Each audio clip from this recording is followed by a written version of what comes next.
let's talk about the Democratic Party, because ever since November, the Democratic Party, we've been engaged in some recriminations, some infighting, yes, but also I think a pretty good faith bit of soul searching about who we are and how to run going forward. And more recently, the debate has been less about policy or ideological lines and more about how hard to fight.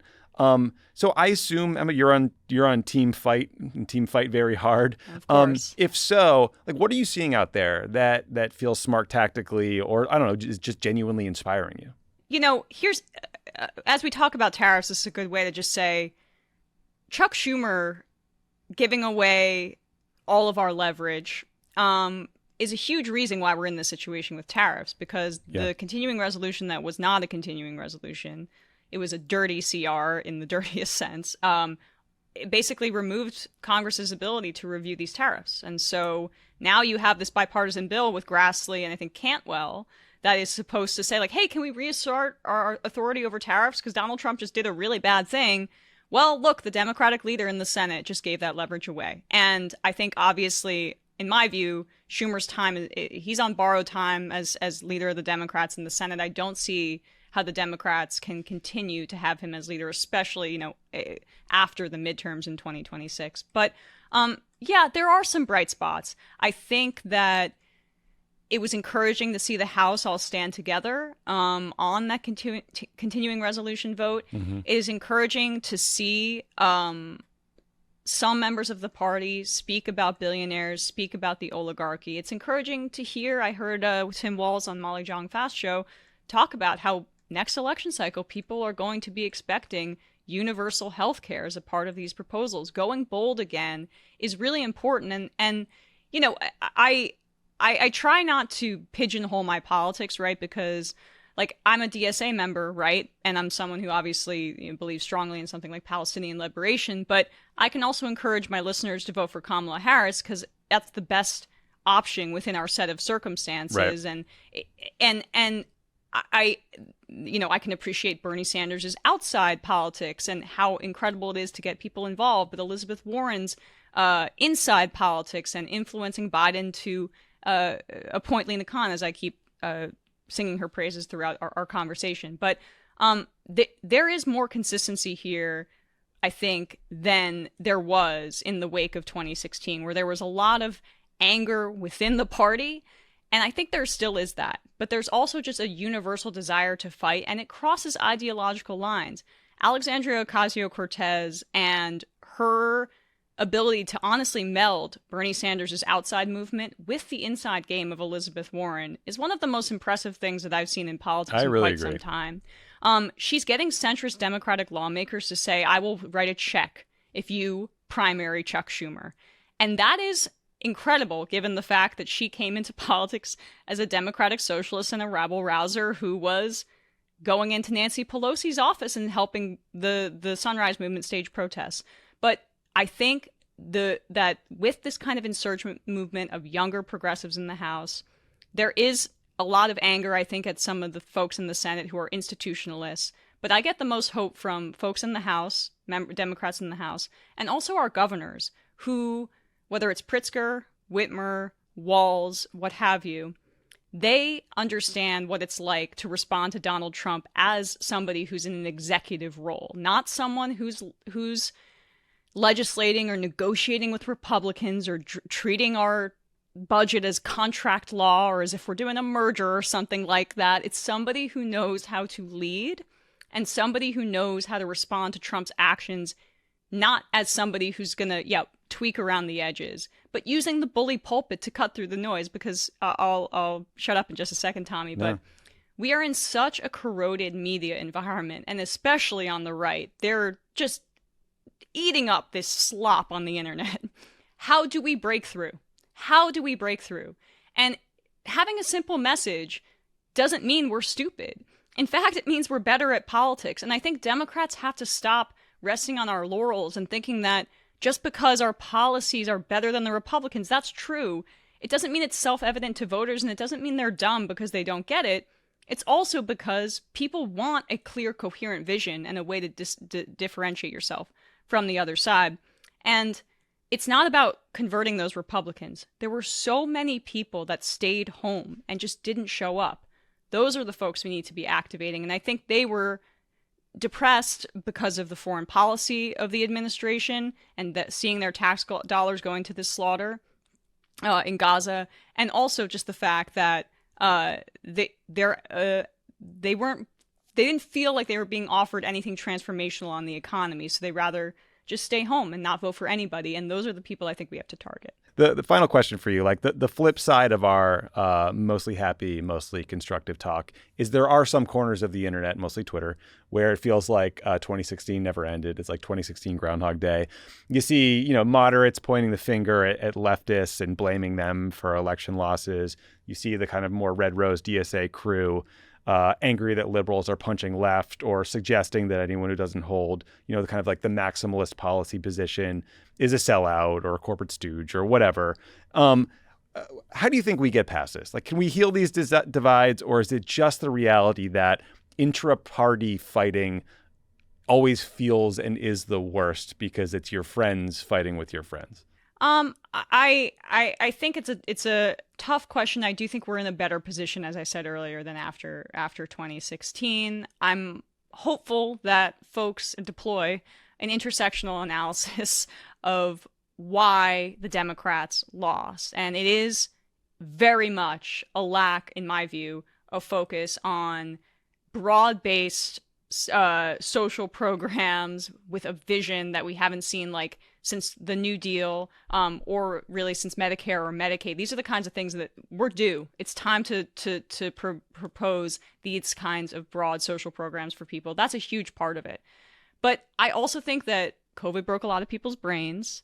We're in an extremely reactionary time period. There's a Me Too backlash where I don't know if I can remember such a anti-feminist moment. I mean, really since like the tabloids and the way that they treated women in the early 2000s, but that seems so small ball compared to the normalization of this kind of thing at the Trump administration level. I think we can heal these divides by having a shared vision of boldness going into 2028. I think a lot of the base is frustrated by the lack of fight in the Democratic Party, which aligns much more with how a lot of us felt back in the day. And you see this bear out in Chuck Schumer's poll numbers. They want Democrats to be fighting, and they don't want to constantly be cutting deals. They don't want to have to meet these fascists halfway, because it is the bitch slap theory of politics, and it's all Donald Trump knows. Even if you don't win the fight, you've got to show that you can fight them, because otherwise they're going to walk all over you. And I think that the base is behind that as a broad vision for how the party should move: anti-oligarchy, and also fighting, right? And we didn't have that in the wake of 2016. There was just arguing, and it was a lot of Bernie supporters saying, "Hey, we were right the whole time. These were the kinds of politics that we should pursue." But as I said earlier, I guess I'm somebody that's taken some grief on the internet from even my side, because I was somebody who saw a lot of value in Elizabeth Warren's politics and antitrust and going about making people's lives better within the set of circumstances that are given to us, right? And so I can say, like, yes, I support decommodifying housing. I support a universal healthcare program. I support free college for all, and a foreign policy that is a lot more humane than what we've been seeing. But I can also understand that we have to have the requisite dexterity to respond to the far right fascist elements that we're with right now. So we can't all be perfect allies. We have to come together, and perhaps through that process of coming together and fighting Donald Trump, we will come out the other end with a more cohesive vision of how to move forward. But I do think that this anti-oligarchy stuff can't just be for the benefit of electoral politics. This has to translate into the Democrats taking on campaign finance reform. Totally agree. And also pairing that with broad-based social programs that tax the rich. We have to tax the rich. We have to return to higher marginal tax rates. I'm not even saying we need to go to what it was like in the post-World War II era, where we were at our most industrious and the country was growing, I'll settle for pre-Reagan numbers. But really, these billionaires are out of control, and governments, what they do, they redistribute wealth. It's just a question of how we choose to redistribute this wealth. And we are at such catastrophic levels of income and wealth inequality that, frankly, many people in our body politic are not making sane choices about who they're electing for president. So how do we make sure that we cut off some of these reactionary elements, make sure that people's basic needs are met, and we are past due for a broad-based social program like a Medicare for All or something that helps people in that manner? Yeah, I'm with you. Like a shared vision of boldness, candidates that look like they're fighting. Barack Obama ran on, not taking PAC money and a whole bunch of efforts to clean up Washington in the wake of the Jack Abramoff scandals of 2006, which old heads might remember. I totally agree with you that economic inequality is completely out of control, and figuring out some just clear, simple formulation for how you're going to get it in line, whether it's a billionaire's tax, whether it's Elizabeth Warren, 2% of assets, whatever it might be.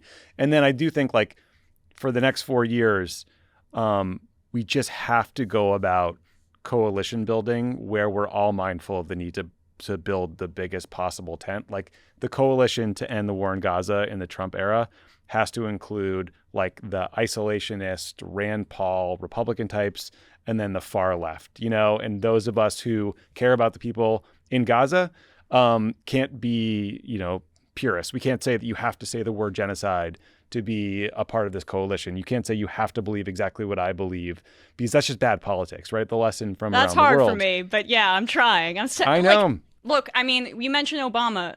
I was 14, right? And in 2008, it was what Obama's candidacy is why I cared about politics. It's literally what got me interested.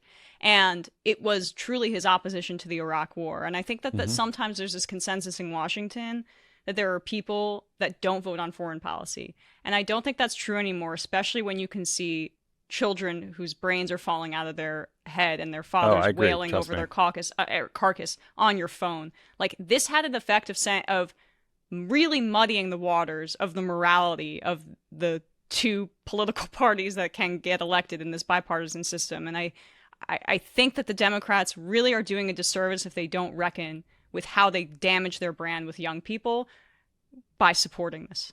Look, no, I'm not arguing that. I've been opposed to this war from the very beginning. I'm talking about, like, the way we talk about issues, the way we decide who can be part of a coalition or a movement, and just making sure it's as broad as possible, because authoritarian movements everywhere, they do well when the opposition, the left usually, is divided. That's how they succeed, because they rarely get 50% of the vote. They're like winning with pluralities at like 43, 44%, sort of Trumpian numbers. And I think it's just a good lesson to learn. But we covered a lot of ground, Emma. Thank you so much for doing the show today. It was great talking with you. I really appreciate it, and hope to do it again soon. I would love that. Thanks so much for having me, Tommy, and I really appreciate all the work you're doing. You're a bright spot in this insane media environment. So thanks so much. True. Thank you.